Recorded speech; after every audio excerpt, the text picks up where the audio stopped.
జనవరి మాసంలో కుమారమ్మ గారు స్వర్ణం గారు చెప్పగలగా మాసం గారు మీటింగ్ పెడతారమ్మా రండి అంటే నేను ఫిబ్రవరి నుంచి వస్తున్నాను. పోయిన నెల రాలేదు కొన్ని పరిస్థితులు బట్టి. పోయిన నెల వస్తామని ఇలా రెడీ అవుతున్నాము. ముందు రోజు పాస్టర్ గారు ఫోన్ చేశారు నాకు రమ్మని. వస్తానండి రేపు కంపల్సరీగా చెప్పాను. ఆ రోజు ఫ్యామిలీ ప్రాబ్లం వచ్చి వేరే వాళ్ళకి అర్జెంటుగా మీరు రావాలి పాస్టర్ అంటే అప్పటికప్పుడు పాస్టర్ గారికి ఫోన్ చేసి క్షమించండి రాలేకపోతున్నానండి, ఈ నెల ప్రార్థన చెయ్యండి, ఇలా ఒక గొడవ జరిగిందంటే మమ్మల్ని రమ్మంటున్నారంటే వెంటనే ఫోన్లోనే మేము ఇలా బయలుదేరుతున్నాము.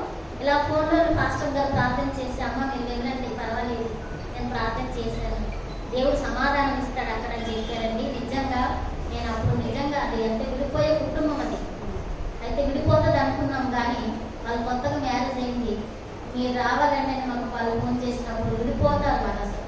కానీ నేను వెళ్ళే రోజే ఏం చెయ్యాలో తెలియక మా మీటింగ్ రావాలనుకున్నాను. పాస్టర్ గారు వెంటనే ఫోన్లో ప్రార్థన చేశారు.